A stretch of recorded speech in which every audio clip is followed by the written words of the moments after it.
तर नमस्कार मित्रांनो, स्वागत आहे तुमचं आपल्याच मराठी यूट्यूब चॅनलमध्ये. आणि आज आपण एका महत्त्वाच्या बातमीबाबत जाणून घेणार आहोत. तर मित्रांनो, मराठी सक्तीच्या विरोधात 15 लाख रिक्षा चालक जाणार संपावर.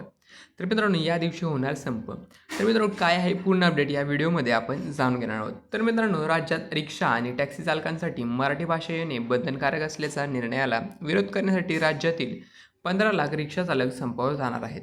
तर मित्रांनो, 4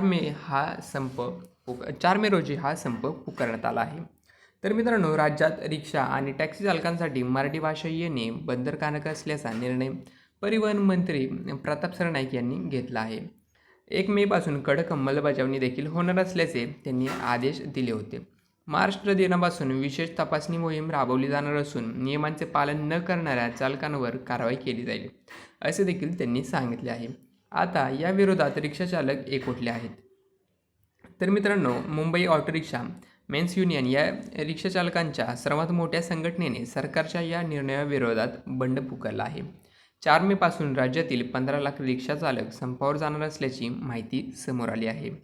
तर मित्रांनो, महाराष्ट्र सरकारने रिक्षा आणि टॅक्सी चालकांसाठी मराठी भाषेचे ज्ञान अनिवार्य करण्याच्या निर्णयाला विरोध करण्यासाठी हे आंदोलन पुकारण्यात आले असल्याचे वृत्त द टाइम्स ऑफ इंडिया यांनी दिले आहे. याचबरोबर या आंदोलनामुळे सेवा विस्कळीत होण्याची आणि रस्त्यावरील रिक्षांची संख्या लक्षणीयरित्या घटण्याची शक्यता संघटनेने वर्तवली आहे.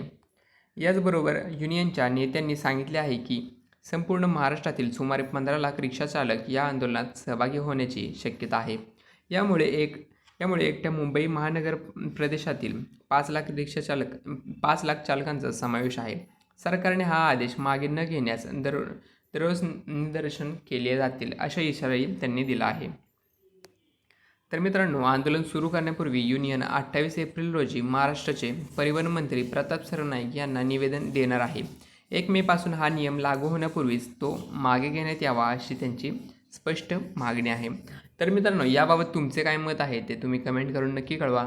आणि व्हिडिओ आवडला असेल तर एक कमेंट करून नक्कीच कळवा. धन्यवाद.